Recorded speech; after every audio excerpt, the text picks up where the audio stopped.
awareɛ mu nsɛm yɛbɛhwɛ yɛsi the do's and don'ts in marriage. Ɔbaa ne bɛrima nneɛma a ɛwɔ sɛ woyɛ ɛne nea ɛnwɔ sɛ woyɛ. Abaawa deɛ madwen ɛna mebɛkyerɛ. Na deɛ di nkan woyɛ ɔbaa a wondɔ bɛrima, wobu bɛrima, wobrɛ wo ho ase ɛma bɛrima, wotie bɛrima asɛm. Ɔbaa ɛndɔ bɛrima. Ɛni twerɛ kronkron mu. Ɔse yɛmbrɛ yɛn ho ase na yɛntie yɛkunu asɛm. Ɔkasa tena ha a na watena. Wankasɛ tie wase wakonta asɛm. Ɔse ukunu asɛm. Ɔbaa na ɔse bɛrima dɔ wo yere. Na bɛrima bɛdɔ ne yere a na ɛyɛ ɔbaa a obu ne yere odi nidie ahobraseɛ ɛne obuo ɛne ne kunu de tena ɛna bɛrima ne bɛdɔ no. Na so ɛbɛyɛ dɛn na wahu sɛ me kunu wei ɔbɛdɔ me sɛdeɛ meteɛ. First of all, ɔbaa wo kwa aware a nipa a ɛbɛgya wo awareɛ n'ase ɔmo yɛ udondo no after the marriage, they are not your enemy, but rather Uma space, Uma uhu space, because wabe generate family foforo, and ukun ebeye your best friend. Ukun and ebeye nipa uko confined in him. And he said, Uma third party a downfall between uni ukuna, and the misunderstanding ebrewo any ukunu. And none of the disrespect ebeba, ahoma so ebeba, uka make a biachero ebeba. So oba dia edin kan a ewo se wo ye ya ye omo ade ahwie de ukofie.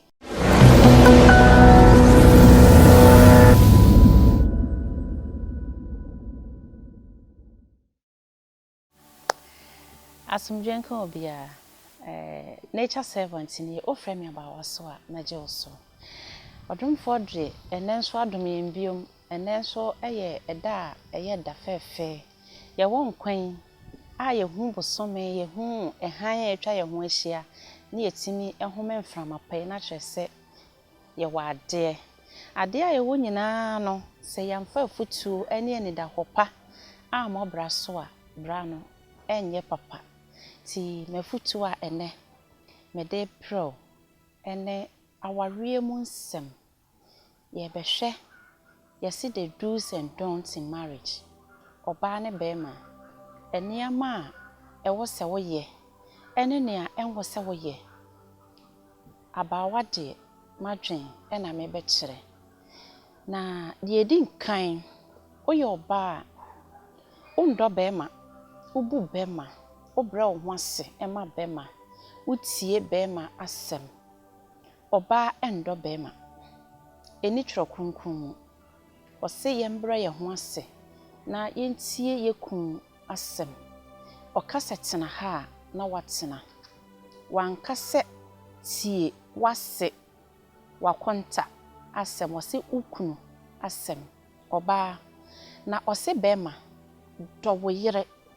Na bɛrima bɛdɔ ne yere a na ɛyɛ ɔbaa a obu ne yere odi nidie ahobraseɛ ɛne obuo ɛne ne kunu de tena ɛna bɛrima ne bɛdɔ no. Na so ɛbɛyɛ dɛn na wahu sɛ me kunu wei ɔbɛdɔ me sɛdeɛ meteɛ. First of all, ɔbaa wo kwa aware a nipa a ɛbɛgya wo awareɛ n'ase ɔmo yɛ udondo no after the marriage, they are not your enemy, but rather Uma space, Uma uhu space, because wabe generate family foforo, and ukun ebeye your best friend. Ukun and ebeye nipa uko confined in him. And he said, Uma third party a downfall between uni ukuna, and the misunderstanding ebrewo any ukunu. And none of the disrespect ebeba, ahoma so ebeba, uka make a biachero ebeba. So oba dia edin kan a ewo se wo ye ya ye omo ade ahwie de ukofie avoid nam for sem. Se unya problem or worry mu a emfa nkofie enko kan kire wabusiani bia susu hu kire odoma nko Nyankopon pebra bema no owa komam na komamu ate yakasa obi akomamu ate ada oye happy dani mood ne ye na ntena se papa enrade a wo ye die anya me do mani anje ho wona ne kasa ho brasiem so oba nyansafo a se sebi oni antete ne ye kura na nyansa kakra wo na dwen mu obehu se me yiri wamfa masema nkwa abonten na emum waka si manim wode ne nkakra obesesa enton wa waresem ewa abonten enipa etie nyina etie wo ne few so afutu omode be ma mfa wo nkosi baabia na wo na wo be decide ama wo se na so be bia meti me kwa ebeboa me ana meti mu a ebeboa me enti obi bia wo betufo ewo wa ware mu no kai hu se sa nipa no ne de esen wo de fa ne saa ebi de den pa ebi so de ye soft but oba o ye hu brasi ne obu ni kunu no di nidie ma afia ye de na due mu no saa oba no sa asem sore ne so se den kra na odoma nkoma nyankopon ma universe no ekoma no me ka oba de because me oba na se wo se obehu wo nsem keka ukunfu mu kakra bi una onim telephone calls ye ukunfu mu kakra bi una wo ayonkofo ukunfu mu kakra bi una wo abusuom wo akukuduro on beba abeko ama wa omo help it to end the relationship at its immediate time ebia na wo wish ne se de ukupe etie bia wo pe no wona ne betena saa nanso so no enipa udi abufuo ton wo kunu ne ma awo mo no se nipa ne nsan medo wo kunu pium se de na wo pe no oni wo kunu be kasa asere kama pa oni wo kunu ntembe ba ye fine mo be wo mma nanso wadi kan aton wo kunu ne mera yawo ama abontensofo aware mu yemfa third party emmem mudi nsie no no bia nka mo ho osofo ana wo ka e kire mo se de mo mfa so ni nsie no no ogina kire wa megina mo mfimfin e boro so na e chen so a e yodoma nkoma nyankopon anim ne ye de kro nti oba emma wa waresem enkodwa so se woni mpaye bo a ne ya obeka ne se erade bedi masemu hine beye ohene e wo asem we mu mame take control over this situation ne jai de akama universe no de akanyi nara jaima universe no na hwese wa ware no se finyame a ebegina emfinyame a wanka ho asema ma obia no ekoba se egu a obia beka se abrae sister na wahwere ni onyo ba te se woda eno kwa odoma ko nyankopon bie kwan papa a ehote ede man eya ware foforo na ware gu onye se de ye ka no enti empentem mpa ware gyaye oba na sa ware a edi nipa nkwa ekọ wuo mu di a pe bag ntem na sesa wo ho ne amantem na kope baabi bo ho adwa na pempenimfo no mumegu no yemfa ware nkọ osoro aheman mu na se be ya ma watena faako na wani eku ho na waye oba sementi na wo pene so se be ma bi mfa ne ka wan hyew na tena faako oba wo de no na oba ma nso so bra yemfa betire nkwa ware yemfa kukuduro nkwa ware oye bema yesi obema oba tutu a etwere bema dem ema hi na tutuo se me okokodi etuo na no watode ya ba fie a wode ya betwere bema bi dem kire se oba so bibia ne ne amapa nyina na kukuduro nyina wode tini kunu dem one ne kunu beko ate etwere ne dem onfa nkwa abonten ma obi hu bema woto nsabo oba you are a coward uyo hufo yemfa kukuduro asotro ene abetire enkwa ware obia wosu bi e wone ho a ompe nso ntimi control na dia enye wo mu kra ne obema to nensa ede obo oba otimi bo oba bo na som no watwa na gufom wani nwu ho umfere wo ho se ye wo maame na akoto se wo papa ye ne saa ebe ye wo de na so wunua baa bi e na akoto se ni kunu ede na ye punching bag wopo no na otwa na se gu fam ene wo tietia na papa wakoma mu kebeye wo de enti wuso se de wotie onyankopon ma wonya obema obeware obaba otese wo so pepepe ka se amen se wontime nka de a ene bra oba na waware no so yobi de hye esubontin bia ye de hye se de hu ne se ye gata da baabi no ukọ ne fie a enipa bi hu na omohoahoa no wompe na enkuno ense nani monyam fa ne koma na busia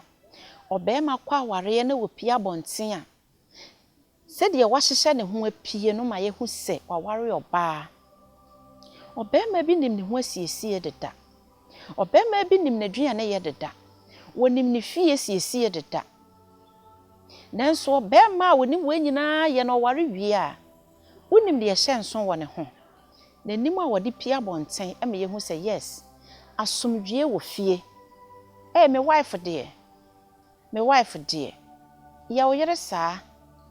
na ansa na obegina baabi aka na kokuduro so se me yere de wo ye semanhia no wan kasanso na kyese waye bibia ma oba ne de nakoma pa na eye bibia ma wafre ne semanhia bema se umpa asew te se wo so a ento nsa ma obi baba na oto nsa ba obi baba na the universe will give you an in-law ono na so oden echen wo na beti ebe so so achen wo woni ne enti a ne ayegu ene no ebetwa so aba ochena nyame ye mutire enti obema bia wokwa aware bia no wo yo hene na wo yere ayo so hema na wo ma ayo prince and or princesses. So why should a king lay a hand on a queen? Ask yourself. Obema se wo yo hene na otene wonsa e wo hema so a ahenie ne bo oba bie ni ho a wotene wonsa bo na som etwa na segu fam etata no ede wonsa wo no se de wo fufuo na obesi ya do se de na wodo kane no obebu se ne obu kane no. It's never true. Obesuro omu dana wakoda enkono watena se o take command efi wo ho on responding out of love or responding out of fear ma ufie nya asomdwie na upie na wo ba wo mahu se wo ba wo de Amerika ene anija be hia wo yire hu se wo ba wakosesa na tare ahyede ewu a wani beche aware ne kwanwa ye want ups and downs. Don't ever involve a family member into your marriage until it is gravy. Se ode abusia ehya aware mu asem bia na wafa phone wona wo sister na ni eten o yere bo wa no watwe phone wona wo bra ni eten o yere ye mistake no wafa phone wona wo maame betimi adele with ono. It is obia involving the family into this marriage is no longer a marriage. E kwaye war. Enye marriage biom because the love your in-law had for you no is easy. Equally the love our own parents e wo ma wo yere no is easy. And where is this marriage leading to? To an end. Because abusia mienu na je aware na abusia ba ko sori tia ba ko a odona eto otwa eni je bia ma partner bia ho biom. Okay, ya betena se ahweye mma tia ye hweye mma yodo bia nim enti weti sane maame ye okura mfa ne ho weti sasema to we mfa ne ho abri bia na we obi ebo otan paye e de ma na busia susu fa nipa hye waware semu. Be a man and solve your own issues. Obema se wo so waso aware de a kosua se de asem eba aware mu a wone wo yire ntawanta waba wo betime de wo yire atena se kim oba atena se na yen solve your issues. Wo yire hu se wo ye bema wo timi siesie one ne ntam asem a onkohwehwe obi nkan asem nkyere no. But wo yire hu se wo asem ba wo twifa so na oma obi na beka wasema wa ono ankasa so behwehwe obi ama na ka bi ama no so yese adan na anu mienu eku obi ekwadu ho enka de wo mu ne se ka adwe de wotsena se na ukuna kwate kwadu ne bi na wa ma obi adi na wa ma oma bi adi ena adwe ma na efuro eme ma ne so furo ebe kakra no adwe ma nketwa no so bedi omo ma me ne papa mu achi na so hwan na ebe hwe fie awari asomdwe wo mu no ye heaven no awari asomdwe ni mu no o hell eno no marriage it is a heaven sanso and it is a hell so be wise when you are choosing a partner because you might not even know say nia uchusu ni or your hell and or heaven nature servant ni say me kan sem bi na anye woda fa fun me na fa che me esan say esono bia na na dwen ne nti ase odman kon kan ye ho no nkoso anya yadom no favor ye abri bia ye behu se ehan apie no nya yadom nya ye moa shalom.